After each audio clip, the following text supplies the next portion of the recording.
Hello and welcome to Froch and Fighting with me, Carl the Cobra Froch. Whilst I've got you, don't forget to hit like and subscribe and also hit that notification bell. Right, we only got halfway through the 12 questions with Tony Bellew last time, so we're going to pick it up now and finish off the rest of the episode with Tony. Sit back and enjoy.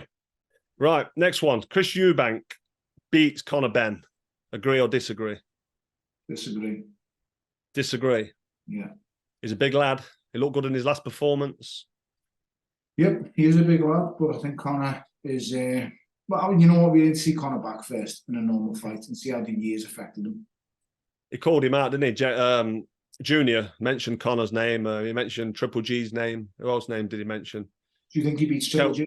Kell Brook. Well, I don't know what's Triple G done in a while. Is he 41 years old? I don't think he does, no.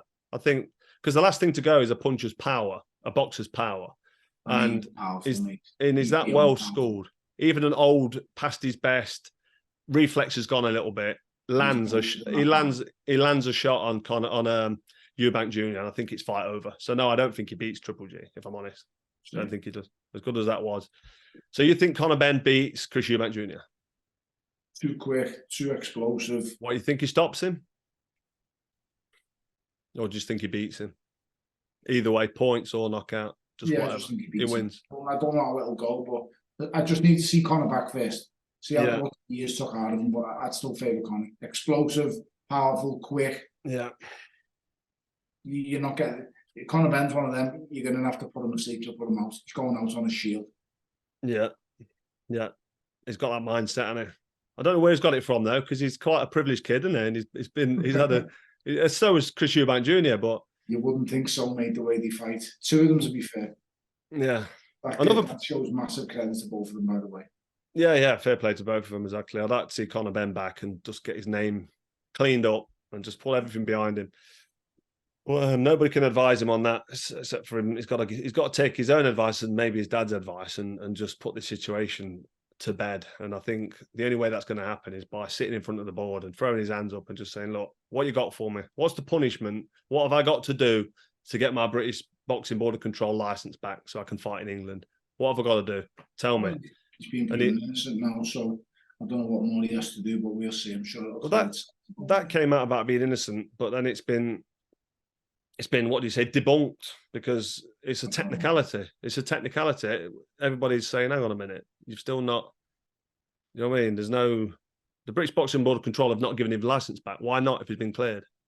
I have no idea, but that's for them to sort out. It's because he hasn't legally been cleared. That's why. But they come out and said that he is, so I don't understand how they can come out and say that he is cleared. And then... Well, listen. I could go. I don't know the legalities and the technicalities, but there's some very expensive lawyers being paid. But either way, and whatever's happened, I'd love to see Conor Benn back in the ring in Britain, because I just think it's a massive waste. And whatever's happened in the past, I think there's enough time's gone past now to say, right, you've kind of had this. It's almost like he's had his punishment. He's been punished. I've seen people get less punishment for the same crime. Put it that way. Well, we've seen champions face financial on drugs and nothing being done. So, or have a 6-month ban when they have 6 months out between fights anyway. There you go. We've seen other people take clenbuterol, and I've got another easy prediction for you. Moving on from that, Froch v Calzaghe, who wins? I don't think you beat him, mate. As great as you was, I just don't think you beat him. I didn't like that question. I just didn't like the question.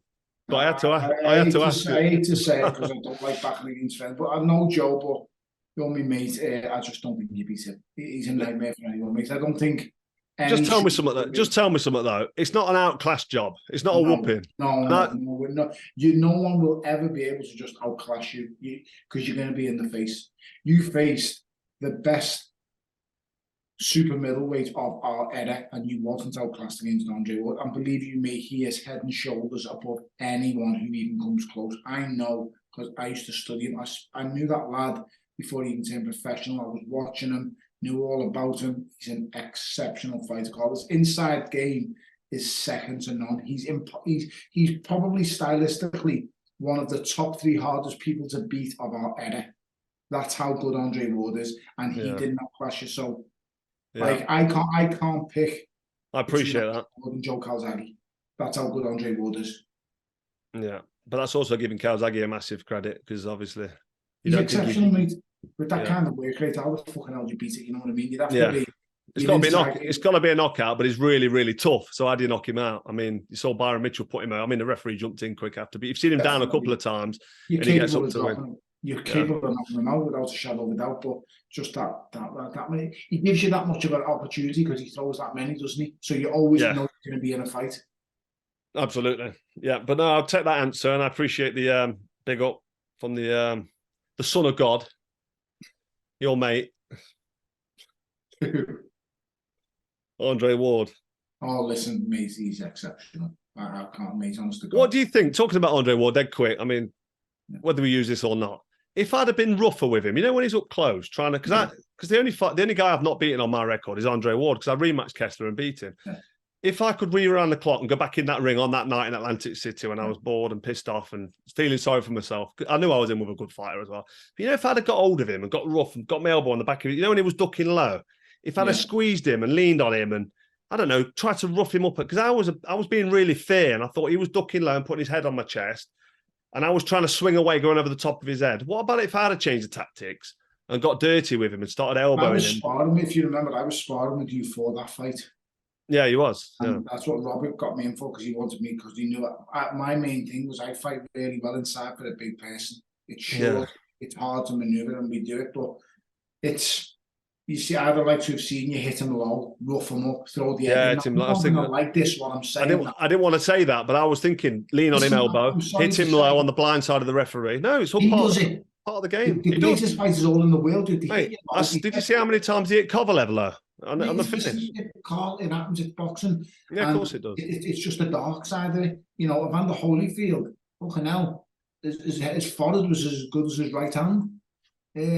John Conti's nickname was the KB Kiss, because after the jab, you were getting a taste of his forehead. Yeah, it's just one of them things. It's boxing, and I've done it to fighters. It's not like that in the amateur game, but in the pro game, that's what Robert Kraken said to me. He went, "Listen, amateur boxing's amateur boxing, and you've got head guards. We ain't got head guards now, but used to.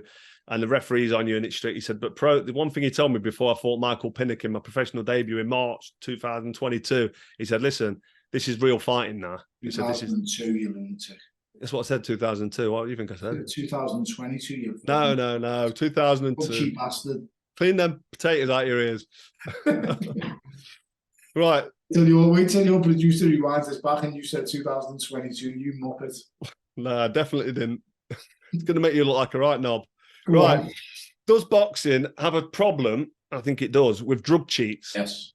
And what should be done to clean up the sport? You fail for performance-enhancing drugs, banned for life. You fail for steroids, performance-enhancing drugs should be banned for life. You should have made an example of Jarrell Miller when he failed for about 15 different drugs of the highest quantities in the system. Ban him for life. So are you putting steroids then, not just all banned substances? You're not going to say... I'm not clued up enough on the stuff. Like, so when all the stuff came up with Conor Benn, and it was like a pregnancy drug, and I was like, well, can't someone just go, he's not trying to get fucking pregnant, is he? Let's be totally honest. And then, but then other people were going to clomiphene's a masking agent, stuff like that. So, like, I don't think people should be banned for weed. Like, I've only just found out in the last 6 months that you're legally allowed in the boxing to smoke cannabis. You never used to be when I was fighting.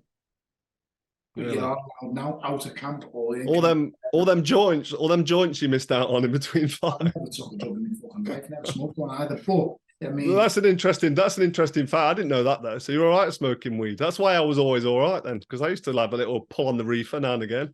And it's the certain amounts that THC in your system before fight that they'll allow to pass. Yeah, it's not a ban. So it's what is it? A Class C drug. But it is a banned substance. It's legalized. It's legalized in most countries in the world, isn't it? Yeah, I agree, but it is banned substance. So listen, just ban anyone fails for performance-enhancing drugs, steroids. Just ban. Full stop. Done. Yeah. The problem with that would be contamination. If it is proven to be banned, then again, if it's proven to be contamination, you don't get banned, do you? I think you've got to have a certain amount in your system. If you that's why I make Jarrell Miller as the standout plus. He had fucking every possible steroid, fucking blood though. He had EPO, everything in the system, Carl, and he had copious amounts. He's bang to rights when there's no. What if you get somebody though? If you get somebody at the end of a cycle, they could have been on a stupid amount of course, steroid, and then they could be coming off it, and then but then if you get caught with trace amounts, you're saying, well, you're not banned because you've only got a certain amount. I don't think there could be any grey area. It's not about how much you've got in. That's why I make Gerard Miller as the outstanding candidate. Who should be him and Larry Ollenbaum. Yeah, but he was glowing. It was glowing in the dark, wasn't he, Gerard Miller? He was like, mate, he was one molecule away from the Hulk. I was waiting for the joke. Yeah, I agree. They should be banned. There's no room for cheats in combat sport for sure. Right. 20 minutes, 12th and final round. I know the producers have got some jobs to do. We've been on this an hour. 12th and final round. Why are we talking about me again? Oh, we're not talking about you now. Oh, and me. Okay. Prime Carl Froch. You know what's coming against the prime Tony Bellew at a catch weight. Oh, mate, you beat me off. Who wins? Let's just say you beat me off. I'm not sure about that because you can't just give in that easy. Look at the spars. If some of them spars, that's they're behind closed doors, and what happens in the gym stays in the gym until you silly bastard, tell everyone, put it in your book. I don't believe in telling gym stories, and I don't believe in talking about shoulda, woulda, coulda. I'm happy to just play myself down. Yeah, but I was only talking about myself when I was being honest. I walked into a sucker punch right hand. Well, sorry, it wasn't a sucker punch. It was a well-timed right hand counter on your back foot. You did well there. Well done. I thought I had you, and you walked me into a nice right hand. But did I did I not get straight up and carry on the spar? I'm not answering the question, but you know how much it must have been, how bad it must have been. You don't. It was a left hook, you silly bastard. Oh, was it? It must have done more damage than I thought. Yeah. I'm not talking about. Doesn't hang matter. on a minute. No. You stepped back and slipped. You threw a right hand. Was it a left hook? You threw on your right hand, missed, and bang, the left hook landed. Okay, now must have been a bigger shot than what I thought. And you thought. You said, me knee. You said something about me knee. And yeah, because I had my ACL reconstructed in my right knee, didn't I? When I went over, I did twist my knee and I thought, fucking hell, I hope I hadn't done my cruciate ligament. Not only was it 10 grand, but it was 7 months rehab. And I was worried. Rob said, you've just been flattened, you daft bastard. As it was hard, I love Rob McCracken. I've got so much respect for him. I love Rob McCracken, mate. He's a great person. But yeah, anyway, I deny that anyway. That's your events. And so that phantom left hook that I thought was a right hand aside, if me and you fight, the question was, if we fight, well, we're not going to pick a winner. You've already said I'll beat you. I'll tell you, all as I'll say is that I think Carl would have beat me up, but I'll tell you, it'd been an absolutely great fight. Yeah, exactly. It would have been a barnstormer. Shall we do it? Shall we do it in an exhibition? Do you fancy it? Because you're still. If you can find enough dough and you can find enough brave and you can pull up enough courage, then. What are you weighing now? What if you stand on the scales now? What do you weigh in stone? 16 stone. 16 stone. See, I'm only 14 stone, like 1 or 2. I'm just over 14. So what would you mean? I'll tell you what, I'm here in the middle. I'll get to 15. You'll get down to 15 now because you'd be more dangerous at 15. You can stay at 16. You stay at 16. And I'll come up to 14 and a half. You pick on someone your own size, right? I'm going now. Downstairs, I've got these things to do. No, we're done, mate. That's the 12. I really appreciate it. It's been a good laugh, as ever. I don't know what we're going to do with this hour. We might just put the whole lot out there. What a great guest Tony Bellew is. Always have a bit of fun banter back and forth. But for now, this has been Froch on Fighting. Don't forget to like, share, and hit the subscribe button. Hit the notification bell as well so you don't miss anything. And I'll see you next time.